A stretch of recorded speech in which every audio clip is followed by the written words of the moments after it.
ụzọ nwa aka isi m wee nyochie afọ mgba enyochaghị m ile elu nyochuo ya naanị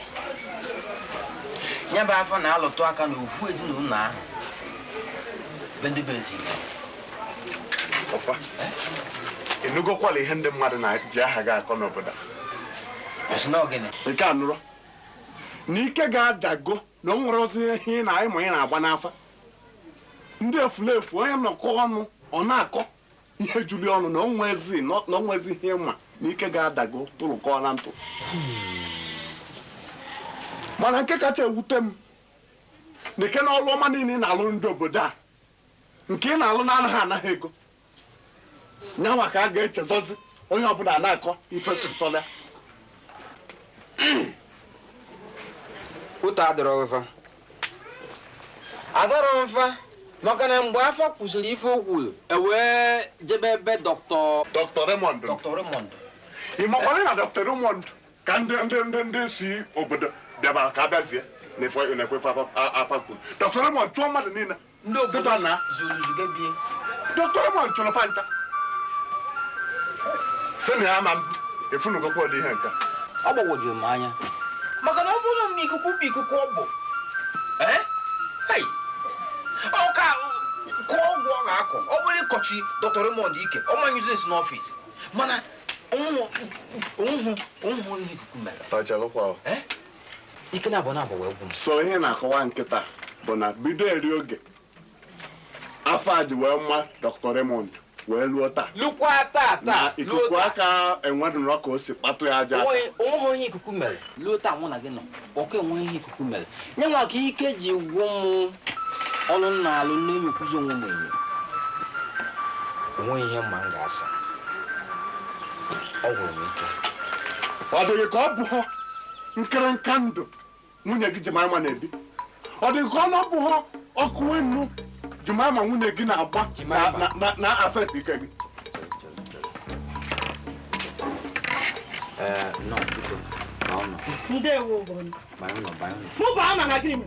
nwere okwu anyị ji agwakwana m ekịta agwara m ekịta mba anọ na gịnị mere ka ịkọ gịnị ka mụ na gị na-akọ agwakwana m ikpo agwakwana m n'ọnụ gị ukwu bọni ya onye nke ukwu ya onye nke nta oge niile nnọọ ọwụrụ Jemima ọ gịnị dị onwe ihe mere unu bọni ka m gwa gị ịmụta nwa ije baa ya Jemima ozu gị nwa emecha ịmakwụ na otu ọ na-adị mụ na ị ga-abịakwute m n'ime ụlọ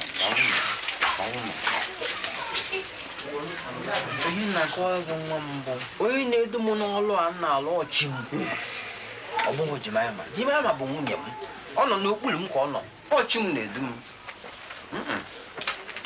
na ihe na-akọwala m nkịta bụ na ịma nkwụsị abịa palọ ọ na-ele abịa na bịa palọ ọ na-ele na ndụ a sị na ọ na-ebi ọpịtọ